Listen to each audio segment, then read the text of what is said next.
25 से भी कम एज में आजकल बच्चों के बाल सफ़ेद होने लग गए हैं। बच्चे बहुत स्ट्रेस में होते हैं, बहुत तनाव में होते हैं। कि बालों में कीड़ा लग गया है। कोई कीड़ा नहीं होता। एलोपेशिया एरेटा का आयुर्वेद में कुछ ट्रीटमेंट है? जड़ मूल से इसका विनाश होता है ताकि ये बीमारी दोबारा ना आए। आजकल जितने पेशेंट आते हैं प्रीमेच्योर ग्रेइंग के, आज से 10 साल पहले उतने देखने में नहीं आते थे। बाल हमारे स्वास्थ्य का इंडिकेटर है। या दिखाने के चक्कर में नशे में डूबते जा रहे हैं। अल्कोहल लंबे समय से लेने से लीवर पे असर आता है। 17-18 साल की एज होने के बाद भी उन्हें बियर्ड्स नहीं आते, दाढ़ी मूछ नहीं आते। और कुछ लोगों में टेस्टोस्टेरोन की कमी की वजह से बियर्ड कम आती है। बहुत ज़्यादा हेयर लॉस की वजह से मिनोक्सिडिल, जो कि बहुत इजीली अवेलेबल है, उसका यूज़ हेयर फॉल में करता है। मिनोक्सिडिल अगर लंबे समय तक यूज़ करा जाए तो हाइपरट्राइकोसिस होने के चांसेस होते हैं। प्रेगनेंसी के दौरान भी फीमेल्स में हेयर लॉस बहुत ज़्यादा होता है। कुछ फीमेल्स के अंदर हेयर लॉस होता है और कुछ में बाल ज़्यादा अच्छे भी हो जाते हैं। जितना आप मुंडन कराओगे बाल उतने ही अच्छे आएंगे। कि मुंडन कराने से या बाल छोटे कराने से बाल मोटे होने का या बाल लंबे होने का संबंध है। मेरा नॉर्मल हेयर फॉल हो रहा है। व्यक्ति चिंतित हो जाता है जब वो हाथों में बाल देखता है। बाल पतला हो रहा है, बाल 200 झड़ रहे हैं और 100 वापस आ रहे हैं। ठीक है, तो आप इसका पता आपको कैसे लगे? नमस्कार दोस्तों, मैं डॉक्टर ममता स्वागत करती हूं आपका आज हेयर हेल्थ शो में, जिसमें हम doctor Mukesh Agrawal MD BSCA clinic, जो पिछले 25 सालों से हेयर ट्राइकोलॉजी पे काम कर रहे हैं और उन्होंने काफ़ी सारी बुक भी पब्लिश की हुई है, उनसे हम हेयर से रिलेटेड काफ़ी सारे समस्याओं और उनके आयुर्वेदिक निवारण के बारे में जानेंगे। अगर आप भी किसी हेयर प्रॉब्लम से सफ़र कर रहे हैं तो मेरे साथ अंत तक इस वीडियो में बने रहें। तो मैं स्वागत करती हूं डॉक्टर मुकेश अग्रवाल का हेयर हेल्थ शो में। नमस्ते सर। नमस्ते, कैसे हैं आप? मैं अच्छी हूँ, आप कैसे मैं भी हैं? अच्छा हूँ। सर से मैं सबसे पहले जानना चाहूँगी कि हेयर की नॉर्मल स्ट्रक्चर क्या होती है, हेयर साइकिल क्या होता है? ममता, बाल हमारे, जैसे आपने कहा कि सुंदरता में बहुत बड़ा योगदान देते हैं। मनुष्य जो अंदर से होता है वही बाहर दिखाई देता है, वही उसके बालों पे दिखाई देता है। मोटे शब्दों में कहें तो बाल हमारे स्वास्थ्य का इंडिकेटर है। Hair is the indicator of our health. हमारे शरीर में क्या चल रहा है वही बालों में दिखाई देता है। और आजकल की फास्ट फूड संस्कृति ने, बढ़ते तनाव ने, मॉडर्न लाइफस्टाइल ने बालों की समस्याओं को भी बहुत तेज़ी से बढ़ाने का काम किया है। जहाँ तक बालों के स्ट्रक्चर की बात है, अगर हम एक बाल को ले लें और उसको ट्रांसवर्स काट दें और उसको इलेक्ट्रॉन माइक्रोस्कोप से देखें तो उसकी 3 अलग अलग लेयर्स होती हैं। जो बाल के सबसे ऊपर की लेयर होती है उसे क्यूटिकल बोलते हैं। जो बाल के बीच की लेयर होती है उसे कोर्टेक्स बोलते हैं। वो प्रोटीन से बनी होती है और बालों को ताकत देने का काम करती है। जितनी बालों की स्ट्रेंथ होती है सारी की सारी इसी लेयर की वजह से होती है। और जो बाल की सबसे अंदर की लेयर होती है उसे मेडुला बोलते हैं। वो बालों को पोषण पहुंचाने का काम करती है।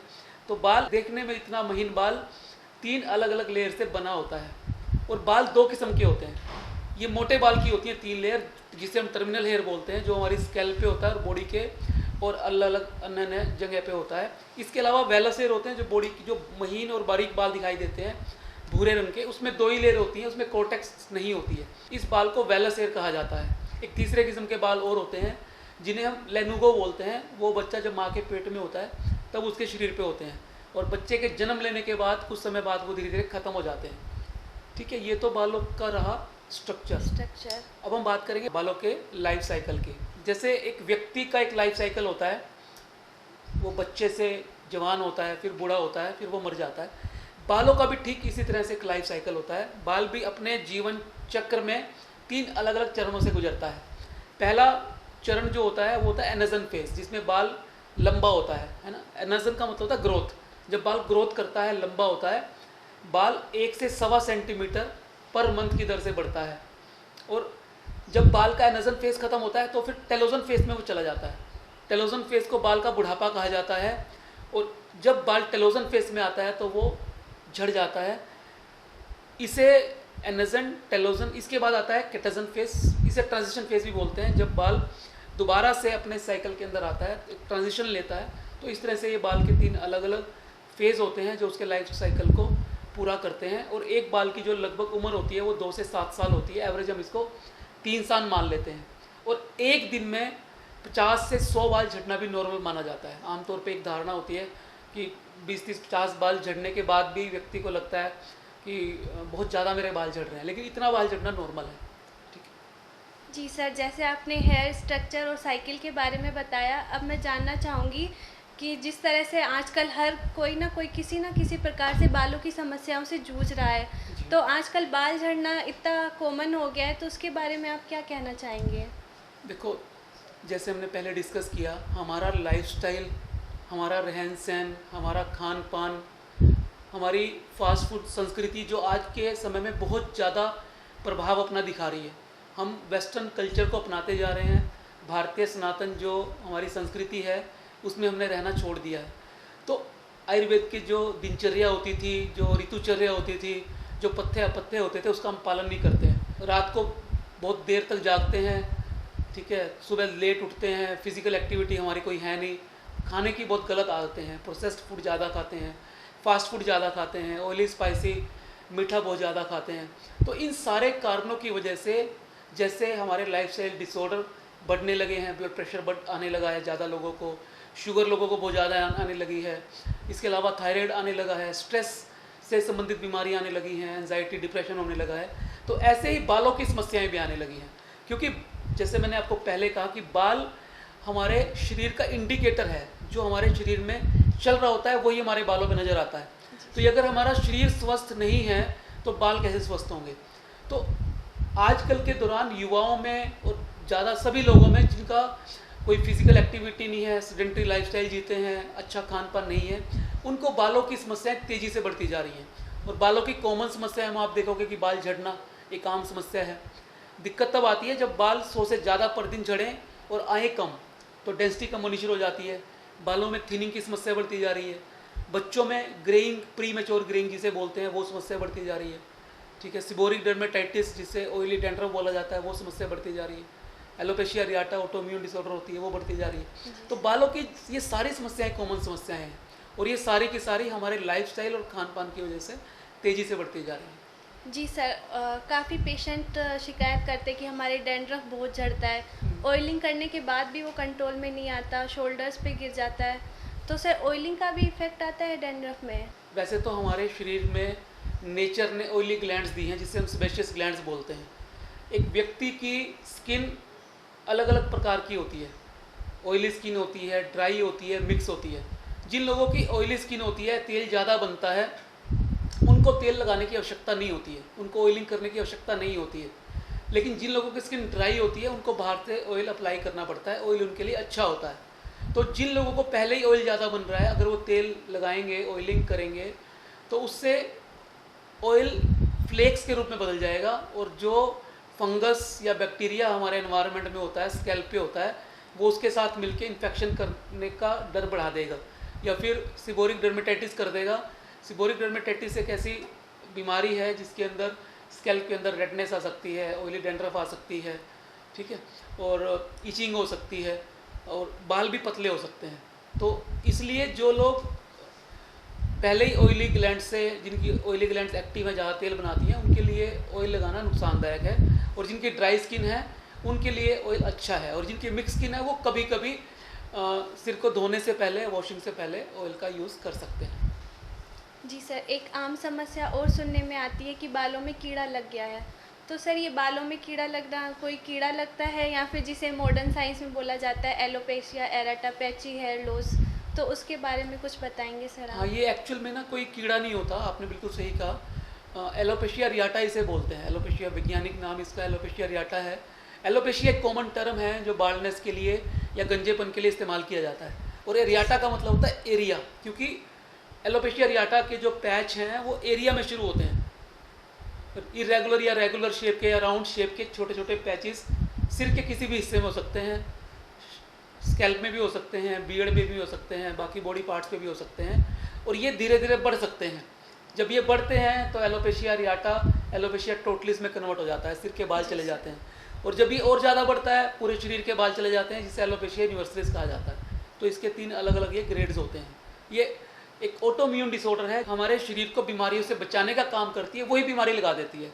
मतलब जैसे एक नाव का नाविक, नाव चलाने वाला नाविक अपनी ही नाव को उल्टा कर दे, या एक बाग का माली अपने ही बाग को उजाड़ दे, तो ठीक इसी तरह से इम्यून सिस्टम रिवर्स हो जाता है और अपने ही शरीर के अंदर बीमारी लगाना शुरू कर देता है। और जब इसका अटैक हेयर फॉलिकल्स पे होता है तो ये बालों को उड़ा देता है, इसे एलोपेशिया एरियाटा कहते हैं। तो सर एलोपेशिया एरेटा का आयुर्वेद में कुछ ट्रीटमेंट है क्या इसके बिल्कुल, लिए? आयुर्वेदा आप समझिए कि आयुर्वेदा तो एक जीने का ढंग है कि कैसे हमने अपने जीवन को संयमित बनाना है, उसको बैलेंस रखना है, बीमारियां शरीर में आए ही नहीं, इस तरह से काम करना। आयुर्वेदा के अंदर प्रिवेंशन पे ज़्यादा जोर दिया गया है। स्वास्थ्य स्वास्थ्य रक्षणम आतुरस्य विकार प्रशमनम च, स्वस्थ व्यक्ति के स्वास्थ्य की रक्षा करना और बीमार व्यक्ति की बीमारी को दूर करना इसका लक्ष्य है। तो हमारा प्रिवेंशन पे ही जोर है। तो आयुर्वेदा के अंदर अपने डिफेंस सिस्टम को मजबूत करते हैं, शरीर के प्रतिरक्षा तंत्र को मजबूत करते हैं, ताकि बाहर से जो होने वाले आक्रमण हैं, जो बीमारियां पैदा करते हैं, उनको हम रोक लें, वो शरीर में अटैक ही ना करें।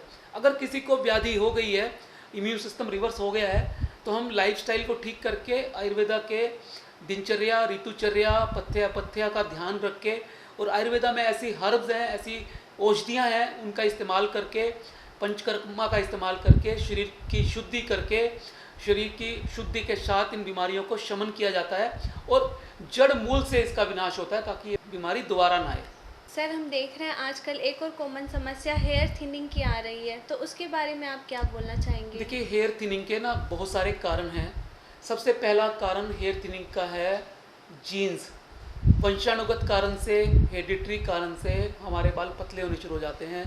मेल्स के अंदर जब testosterone DHT dihydrotestosterone में कन्वर्ट होता है, 5 अल्फा रिडक्टेज नाम का एक हार्मोन होता है, उसके इन्फ्लुएंस में, कि जब जेनेटिक प्रीडिस्पोजिशन होती है तो इस कन्वर्शन की वजह से बाल पतले हो जाते हैं।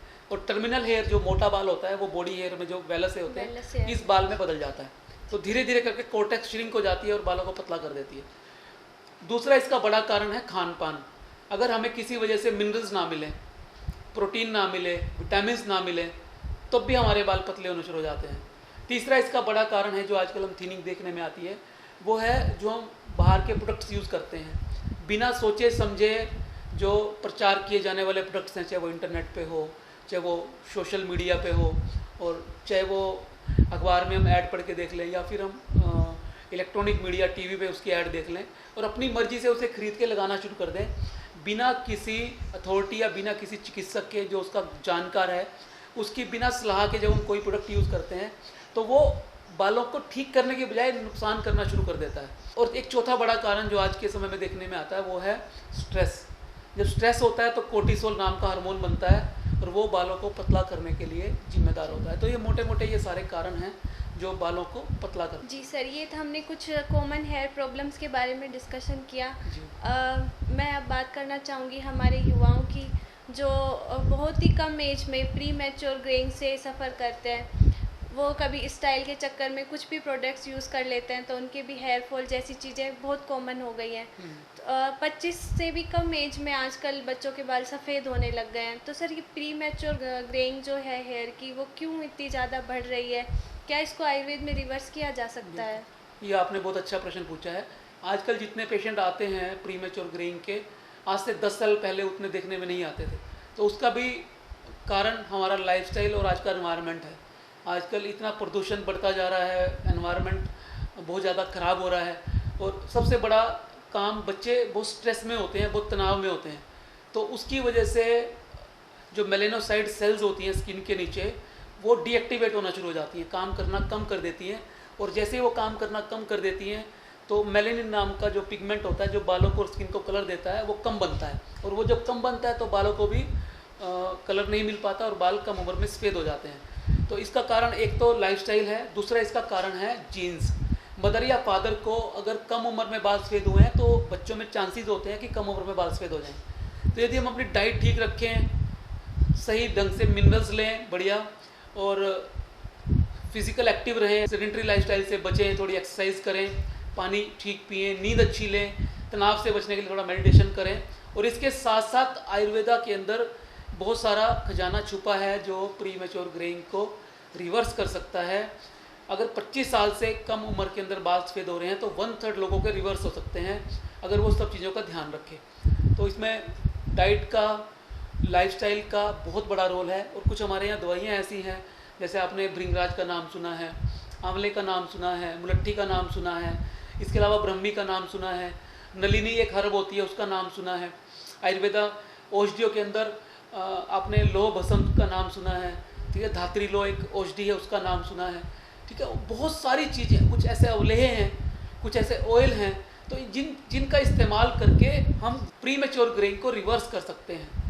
सर आजकल जैसे युवा हैं स्टाइल के लिए, मॉडर्न दिखने के लिए काफ़ी केमिकल ट्रीटमेंट, केराटिन, स्मूथनिंग, इस टाइप के ट्रीटमेंट लेते हैं, तो उनसे भी क्या उनको हेयर फॉल की प्रॉब्लम होती है? देखिए, जितनी भी मैकेनिकल या केमिकल ट्रीटमेंट है, केमिकल ट्रीटमेंट वो होते हैं जैसे कलर करवाना, या फिर इसके अलावा बालों पे किसी भी तरह का वेव कराना बालों को, है ना, कलर करके बालों के बॉन्ड को तोड़ दिया जाता है और बाल को स्पाइरल या वेवी करा लिया जाता है, या वेवी स्पाइरल बालों को स्ट्रेट करा लिया जाता है, ठीक है। उसमें सारे के सारे केमिकल यूज़ होते हैं, तो ये केमिकल ट्रीटमेंट हुए। मैकेनिकल ट्रीटमेंट में प्रेसिंग की जाती है, रिबॉन्डिंग की जाती है ना, इस तरह के सारे प्रोसीजर आते हैं। तो जितने भी ये बाहर से किए जाने वाले प्रोसीजर हैं, नो डाउट ये व्यक्ति को सुंदर बनाते हैं टेम्परेरी, लेकिन इनके बहुत सारे नुकसान होते हैं। कारण ये है कि जो बाल की ऊपर की लेयर होती है क्यूटिकल, वो कट फट जाती है, और वो कट फट जाती है तो वो अंदर की जो कोर्टेक्स होती है जो प्रोटीन से बनती है, उसको भी नुकसान पहुंचाती है। वो लेयर जब उस पर इफेक्ट आता है तो वो पतली हो जाती है, श्रिंक हो जाती है, एक तो बालों पतले हो जाते, एक तो वो बालों को पतला करती है, दूसरा बालों के ऊपर जब क्यूटिकल कमज़ोर पड़ती है तो बालों की स्ट्रेंथ कम होने के साथ साथ बालों का स्ट्रक्चर खराब होना शुरू हो जाता है, बाल स्मूथ नहीं रहते, फ्रीजी हो जाते हैं, ड्राई हो जाते हैं, डल हो जाते हैं, तो बड़े अजीब से देखने में लगते हैं, ठीक है। तो जितने भी ये ट्रीटमेंट हैं सारे के सारे करते तो नुकसान ही है। सर एक हम देखते हैं कि आजकल के जैसे यूथ जनरेशन है वो फ्रेंडशिप के चक्कर में या दिखाने के चक्कर में नशे में डूबते जा रहे हैं, जैसे सिगरेट लेना, अल्कोहल लेना, तो क्या इनका भी हेयर पे इफेक्ट आता है? हेयर हेल्थ इससे इफेक्टेड बिल्कुल होती आता है? देखो, सीधा अगर हम स्मोकिंग करते हैं तो बिल्कुल सीधा असर हमारे बालों पे आता है। टोबैको से संबंधित जितनी भी चीज़ें हैं वो सारी हमारे बालों को बहुत नुकसान करती हैं, क्योंकि उनके अंदर निकोटीन होता है, और निकोटीन हमारी बालों की हेल्थ के लिए बहुत नुकसानदायक है।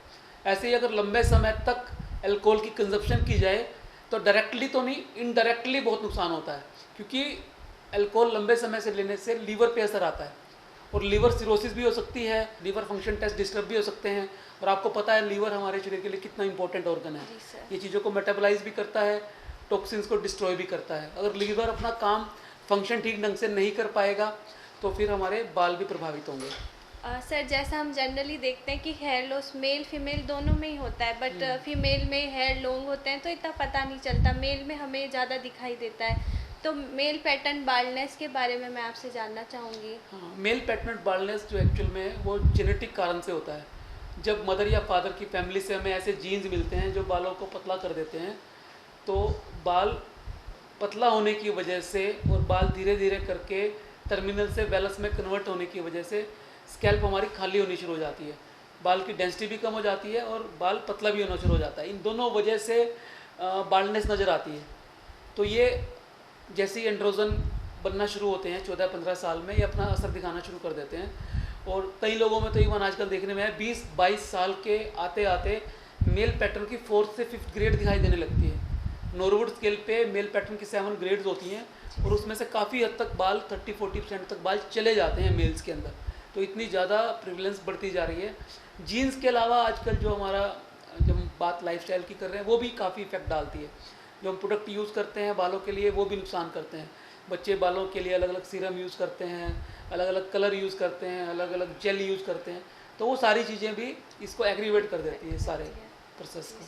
सर कुछ लोग ऐसा सोचते हैं कि जब शैम्पू करते हैं तो शैम्पू करते टाइम बाल ज़्यादा झड़ते हैं, तो वो कंफ्यूज रहते हैं कि ये शैम्पू करने से झड़ रहे हैं तो मुझे हेयर वॉश कम करना चाहिए या ज़्यादा करना चाहिए। तो उससे देखो, शैम्पू जो है वो बालों की स्कैल्प की हाइजीन को मेंटेन करने के लिए बनाए जाते हैं। शैम्पू का पीएच इस तरह से बनाया जाता है कि वो हमारी स्कैल्प के लिए अच्छा हो।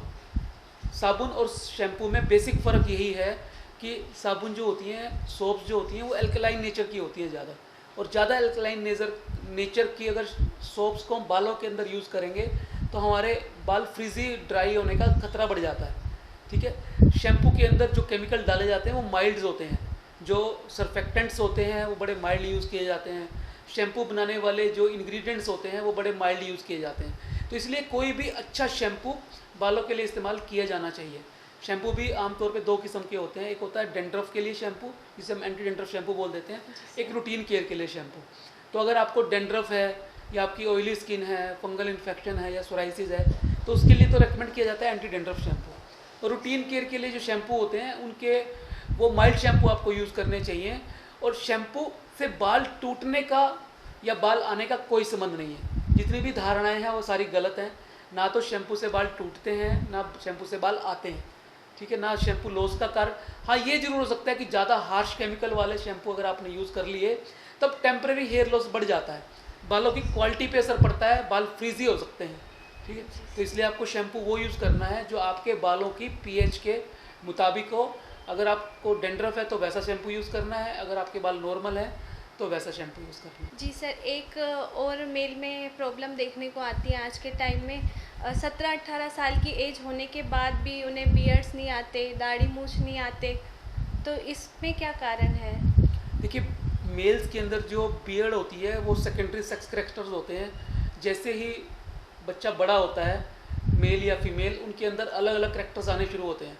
ऐसे ही मेल के अंदर बियर्ड आनी शुरू होती है। जब हार्मोन्स उसके अंदर टेस्टोस्टेरोन बनना शुरू होता है तो उसके अंदर बियर्ड आनी शुरू होती है, मूछें दाढ़ी आना शुरू होती हैं, ठीक है। तो ये सेकेंडरी सेक्स करैक्टर्स इनको बोलते हैं। किसी मेल के अंदर अगर ये नहीं आ रही है तो 2 कारण हो सकते हैं। एक तो इडियोपैथिक कारण हो सकते हैं जिनका हमें पता ही नहीं है कि होता क्यों है। उसमें सारे के सारे टेस्ट अगर हम कराएं, इन्वेस्टिगेशन कराएं, टेस्टोस्टेरोन, सीरम टेस्टोस्टेरोन नॉर्मल आता है, ठीक है। और कुछ लोगों में टेस्टोस्टेरोन की कमी की वजह से भी बियर्ड कम आती है। कुछ में जेनेटिकली जीन्स ऐसे मिले हैं कि फैमिली में फादर को या घर में किसी और को बाल नहीं है तो बच्चों में भी ऐसा हो जाता है। तो ये जेनेटिकली प्रीडिस्पोज भी हो सकता है, हार्मोनल भी हो सकता है और इडियोपैथिक भी हो सकता है।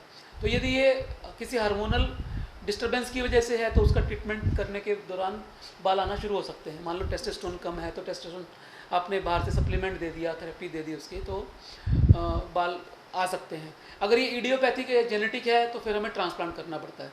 बियर का भी ट्रांसप्लांट हो जाता है। जी सर, मेल जो है आजकल बहुत ज़्यादा हेयर लॉस की वजह से मिनोक्सिडिल, जो कि बहुत इजीली अवेलेबल है, उसका यूज़ हेयर फॉल में करता है। बट इसमें हेयर ग्रो के साथ साथ क्या इसका कुछ साइड इफ़ेक्ट भी आता है? देखिए, FDA अप्रूव्ड 2 ही दवाइयाँ ऐसी हैं जिनको बाल्डनेस के लिए, पैटर्न हेयर लॉस के लिए यूज़ किया जाता है, मिनोक्सिडिल और फिनास्ट्राइड। मिनोक्सिडिल तो लोकल एप्लीकेशन के लिए होती है और फिनास्ट्राइड ओरल खाने के लिए होती है। हालांकि आजकल फिनास्ट्राइड लगाने के लिए भी मिनोक्सिडिल की कम्बिनेशन में आने लगी है। इनके लंबे समय तक कुछ लोगों में साइड इफ़ेक्ट आ सकते हैं। जैसे मिनोक्सिडिल अगर लंबे समय तक यूज़ करा जाए तो हाइपरट्राइकोसिस होने के चांसेस होते हैं। शरीर के अन्य भागों पर बाल बढ़ सकते हैं जहाँ पर हमें बालों की आवश्यकता नहीं होती। फीमेल के अंदर जैसे हिरसुटिज्म हो जाता है, चेहरे पे भी बाल आ जाते हैं, अनवांटेड हेयर आ जाते हैं। मेल के अंदर भी चेस्ट पे या आर्म्स पे बाल बढ़ सकते हैं, शोल्डर में बाल बढ़ सकते हैं, बैक में बाल बढ़ सकते हैं। हाइपरट्राइकोसिस इसे हम बोलते हैं। फीमेल में हिरसुटिज्म हो जाता है। तो कुछ लोगों में मिनोक्सिडिल के रिजल्ट आ जाते हैं।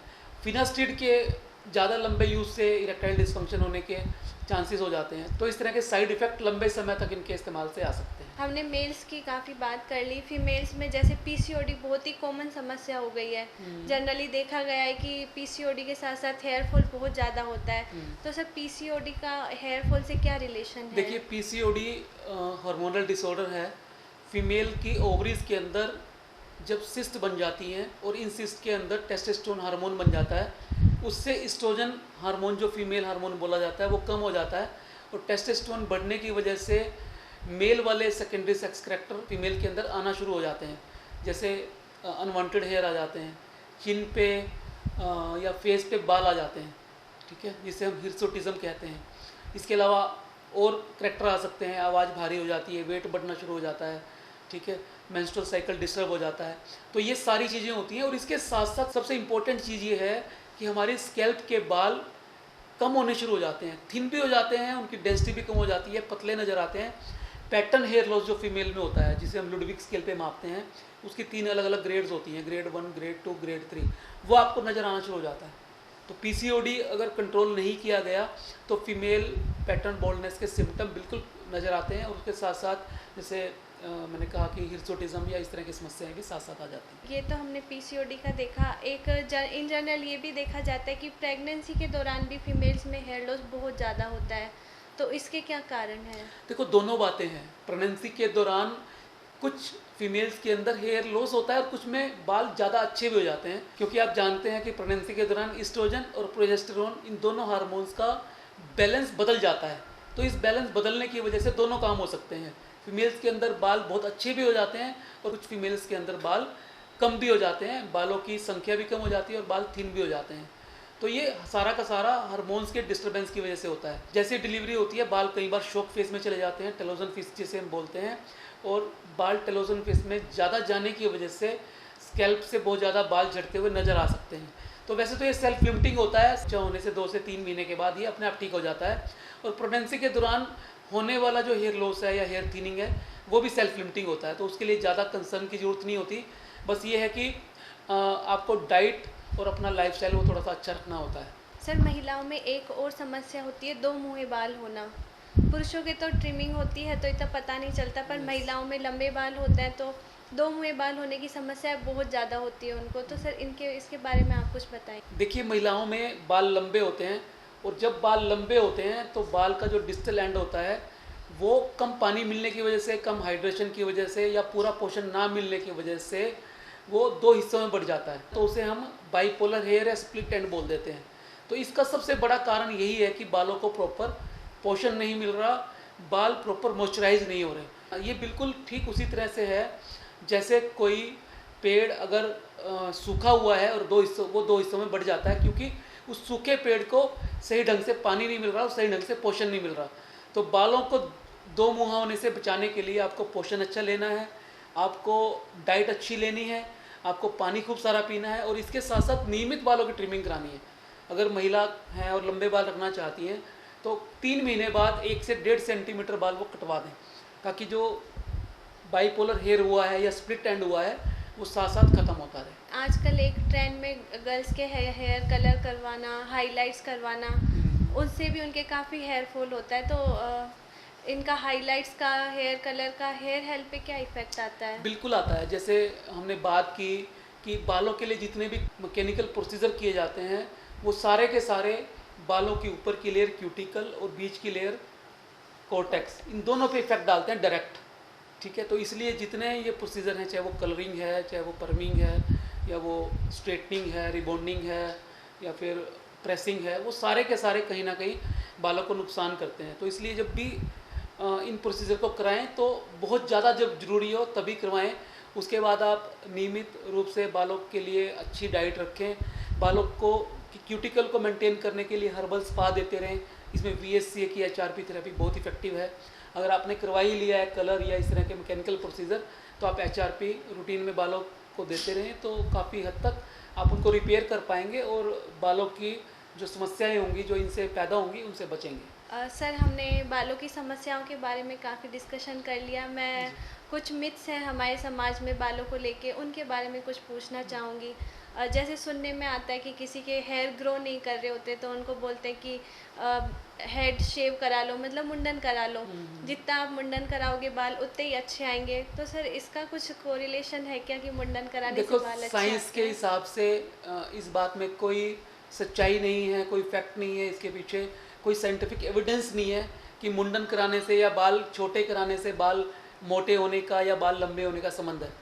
होता ये है कि जब हम मुंडन करा लेते हैं, जब बालों को हम छोटा करा लेते हैं, तो बाल, अगर हम वैसे बाल को देखें तो बाल टेपर होता है, नीचे से बाल थोड़ा मोटा होता है, ऊपर आते आते बाल पतला हो जाता है। जब आप मुंडन करा लेते हैं तो आपका बाल एक जैसा होगा वो, तो आपको जब बाल आना शुरू होगा तो ऊपर बाल आपको ऐसा लगेगा जैसे थिक बाल है, थोड़ा मोटा दिखेगा, वैसे बाल ऊपर से पतला है। तो एक साइकोलॉजिकल दिमाग में ये जाता है कि मुंडन कराने से बाल मोटा आता है, जबकि इसके पीछे कोई तार्किक आधार नहीं है, कोई किसी तरह का कोई लॉजिक इसके पीछे नहीं है, कोई साइंटिफिक एविडेंस नहीं है। ये एक पूरी तरह से भ्रामक बात है, पूरी तरह से मिथ है। सर, एक और मिथ होता है, काफ़ी ट्रेंड में चला था ये भी कि नेल्स को रब करने से बाल काले हो जाते हैं, नेचुरल ब्लैक हो जाते हैं, सफ़ेद बाल पूरे काले हो जाते हैं। तो क्या ये सच है? देखो, मेरी जानकारी में कोई ऐसा इसके पीछे भी साइंटिफिक कोई एविडेंस मेरे को कहीं मिला नहीं है कि नेल रब करने से बालों की हेल्थ पे कोई अच्छा असर आता है। हो सकता है कि इसके पीछे कोई कुछ ऐसा विज्ञान रहा हो जो मेरी नॉलेज में नहीं आया हो, तो इसके बारे में मैं कोई तर्क आपको दे नहीं सकता। हाँ ठीक है जी, कुछ लोगों को अगर लगता है कि नेल्स रगड़ने से बाल अच्छे होते हैं तो वो कर सकते हैं, इसका कोई हालांकि कोई नुकसान तो इसका है नहीं, ठीक है, लेकिन मेरे मुताबिक इसका कोई साइंटिफिक कोई बेस मेरे को नज़र नहीं आता। जी सर, एक क्वेश्चन मैं पर्सनली पूछना चाहूँगी कि हमें हेयर में कोम कितनी बार करना चाहिए एक दिन में? काफ़ी बार बोलते हैं ना, बार बार कोम्बिंग करनी चाहिए, उससे ब्लड सर्कुलेशन बढ़ता है, बाल अच्छे होते हैं, तो क्या ये सच है? नहीं नहीं, ये एक आम धारणा भी है कि 100 बार कंघी करेंगे तो बाल के अंदर ब्लड सर्कुलेशन बढ़ जाएगा और बाल अच्छे हो जाएंगे, लेकिन इसके पीछे भी कोई ऐसा साइंटिफिक रीज़न नज़र नहीं आता कि बार बार कंघी, उल्टा इसका नुकसान होता है। जब बार बार आप कॉम्ब करते हैं, कंघी करते हैं, तो ब्लड सर्कुलेशन तो ज़रूर बढ़ जाता है, लेकिन आपके बालों में थ्रस्ट लगता है, आपके बाल उलझ सकते हैं, उलझने की वजह से बाल आपके निकल सकते हैं। और बार बार आप अगर कॉम्ब करेंगे तो बार बार बाल निकलने के कारण से वहाँ से परमानेंट हेयर लॉस भी हो सकता है। तो इसलिए ट्रैक्शन एलोपेशिया जिसे हम बोल देते हैं, तो इसलिए बार बार बालों में कंघी करना कोई वैज्ञानिक आधार नहीं रखता अपने पीछे। दिन में 2 से 3 बार कंघी करना सफिशिएंट है। एक बार आप मॉर्निंग में कर लें, एक बार आप दोपहर में कर लें और एक बार शाम को कर लें। 2 से 3 बार कंघी मोर देन सफिशिएंट है बालों को अच्छा रखने के लिए। एक आजकल सोशल मीडिया पे या फिर एडवर्टाइजमेंट में इतना देखने को मिलता है कि 7 दिन में बाल इतने लंबे हो जाते हैं, 15 दिन में पूरे बाल ग्रो हो जाते हैं, ब्लैक हो जाते हैं। तो सर ऐसे 7 दिन में, 15 दिन में क्या हेयर ग्रो पॉसिबल है? बालों की साइंस ट्राइकोलॉजी ये कहती है कि 1 सेंटीमीटर से 1.25 सेंटीमीटर बाल पर मंथ बढ़ता है। आप कितनी अच्छी डाइट कर लें, कितनी ही दवाई ले लें, 1 से 1.5 सेंटीमीटर ही बाल पर मंथ बढ़ना है। यदि किसी व्यक्ति को 12 से 15 सेंटीमीटर बाल बढ़ाने हैं, यानी 6-7 इंच बाल बढ़ाने हैं, तो उसे 1 साल लगने वाला है। ये काम 1 महीने में कैसे हो सकता है? तो जो लोग ये दावा करते हैं कि 1 हफ्ते में या 15 दिन में बाल लंबे करें, ये तेल का इस्तेमाल कर लें, ये शैम्पू लगा लें, या ये दवाई का यूज़ कर लें, ये होम रेमेडीज़ का इस्तेमाल कर लें, तो ये सारे के सारे मिथ्या प्रचार हैं। सर जैसे हेयर फॉल होता है किसी को कि मेरा नॉर्मल हेयर फॉल हो रहा है, बट मुझे कैसे पता चलेगा कि ये नॉर्मल है, ये एबनॉर्मल है, अब मुझे ट्रीटमेंट लेना चाहिए, मुझे अपने हेयर की केयर करनी चाहिए? क्योंकि हमें काफ़ी लेट पता चलता है जब हमारे बाल झड़ चुके होते हैं। ये सवाल आपने अच्छा पूछा है कि आमतौर पे क्या होता है कि व्यक्ति चिंतित हो जाता है जब वो हाथों में बाल देखता है, कंघी में बाल देखता है, फर्श पे बाल देखता है, बाथरूम में, वॉशरूम में, सब जगह बाल देखता है, तो वो परेशान हो जाता है। तो देखिए, बाल हर व्यक्ति के झड़ते हैं। वीडियो के शुरू में हमने बात की थी, एक सिर में 1 लाख बाल होते हैं और डेली 50 से 100 बाल झड़ना नॉर्मल माना जाता है। तो यदि किसी व्यक्ति के इतने बाल झड़ रहे हैं तो चिंता का विषय नहीं है, बशर्ते उसकी स्कैल्प से बालों की डेंसिटी कम होती हुई नहीं दिखती है, यानी गंजापन नज़र नहीं आता। चिंता का विषय तब है जब बाल पतला हो रहा है, बाल 200 झड़ रहे हैं और 100 वापस आ रहे हैं, ठीक है। तो आप इसका पता आपको कैसे लगे? इसका सीधा सा तरीका है, एक टेस्ट होता है पुल टेस्ट। आपको करना ये है कि 30 से 40 बाल आपको अपने हाथ में लेने हैं और उसे पुल करना है। अगर आपके हाथ में 1 से ज़्यादा बाल आ रहा है तो इसका मतलब आपके बाल डिफ्यूज़ हेयर लॉस की फेज़ में, जिसे विज्ञान की भाषा में हम टेलोजन इफ्लियम कहते हैं, यानी बाल बहुत ज़्यादा झड़ रहे हैं। इसके बहुत सारे कारण हो सकते हैं, स्ट्रेस भी हो सकता है, कोई फीवर भी हो सकता है, कोई सर्जरी के बाद भी हो सकता है, डाइट में कुछ ऐसे मिनरल्स विटामिन नहीं मिलते तब भी हो सकता है, ठीक है। और अगर आपके पुल करने के बाद भी बाल आपके हाथ में नहीं आता तो फिर कोई चिंता का विषय नहीं है। उसके बाद जो बाल झड़ रहे हैं वो आपके नॉर्मल ही हैं।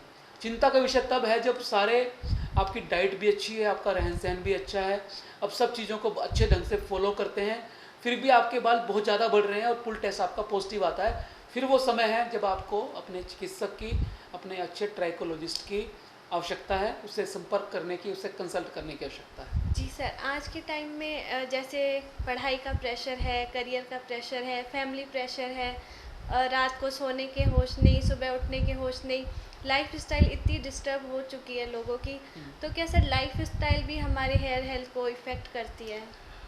बिल्कुल डॉक्टर ममता, जो हमारा पूरा लाइफस्टाइल है उससे ही लाइफस्टाइल डिसऑर्डर पैदा होते हैं। आजकल आप देख रहे हैं कि जितने भी लाइफस्टाइल डिसऑर्डर्स हैं, चाहे वो ब्लड शुगर का बढ़ना है, चाहे वो हाइपरटेंशन या ब्लड प्रेशर का बढ़ना है, थायराइड का आना है, स्ट्रेस, डिप्रेशन, एंजाइटी का आना है, स्किन की समस्याएं हैं, बालों की समस्याएं हैं, वो सारी की सारी हमारे लाइफस्टाइल से आ रही हैं।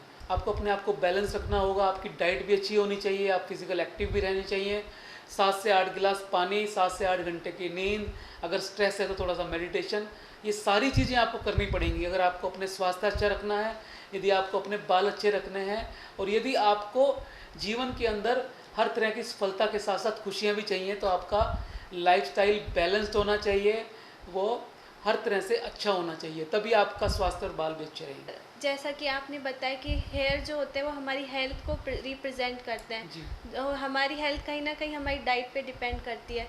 तो सर, हेल्दी हेयर के लिए क्या डाइट प्लान होना चाहिए? देखिए, बालों के लिए कोई अलग से स्पेशल डाइट नहीं होती, जो डाइट आपके शरीर के लिए अच्छी है, संतुलित है, वही बालों के लिए भी अच्छी होती है। हमारा जो बाल है वो प्रोटीन से बना होता है, केराटिन नाम का प्रोटीन बाल को बनाता है, तो इसलिए हमें बालों को अच्छे ढंग से काम करने के लिए खूब सारी मात्रा में प्रोटीन चाहिए।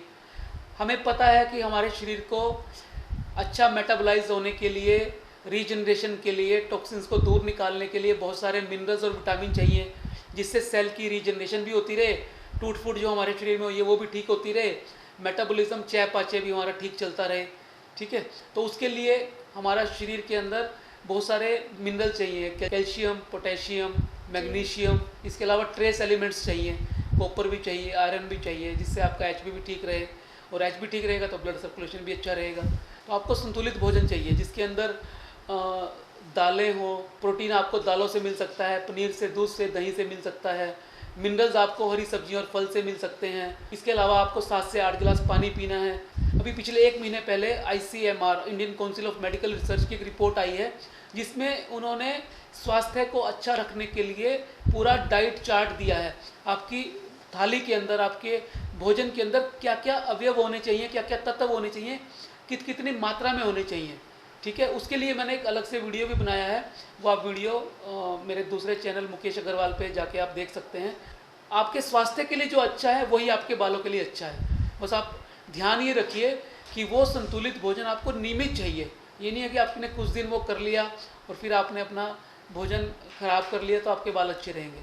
तो आपको नियमित रूटीन के अंदर डेली आपको संतुलित भोजन चाहिए, जिसके अंदर कार्बोहाइड्रेट्स, फैट, मिनरल्स, विटामिन संतुलित मात्रा में। जी सर, मैं एक ये भी पूछना चाहूँगी, जैसे हमारी डेली हेयर केयर रूटीन होती है, उसमें हमें शैम्पू भी करनी होती है, कंडीशनिंग करनी होती है, तो हमें शैम्पू कब करना चाहिए, कितना करना चाहिए, कंडीशनर का कैसे यूज़ करना चाहिए? देखिए, शैम्पू हमारे स्कैल्प की हाइजीन को मेंटेन करने का सबसे बढ़िया तरीका है। हमारे बालों से, स्कैल्प से डेली कुछ ना कुछ टॉक्सिन्स निकलते हैं, और कुछ ना कुछ प्रोडक्ट्स भी हम अपने बालों में यूज़ करते हैं। एनवायरनमेंट का भी पोल्यूशन होता है, उस डस्ट भी होती है, उन सबको बाहर निकालने के लिए एक अच्छा माइल्ड शैम्पू आपको इस्तेमाल करना चाहिए। अगर वो हर्बल है, आयुर्वेदिक है, तो और ज़्यादा बेहतर है।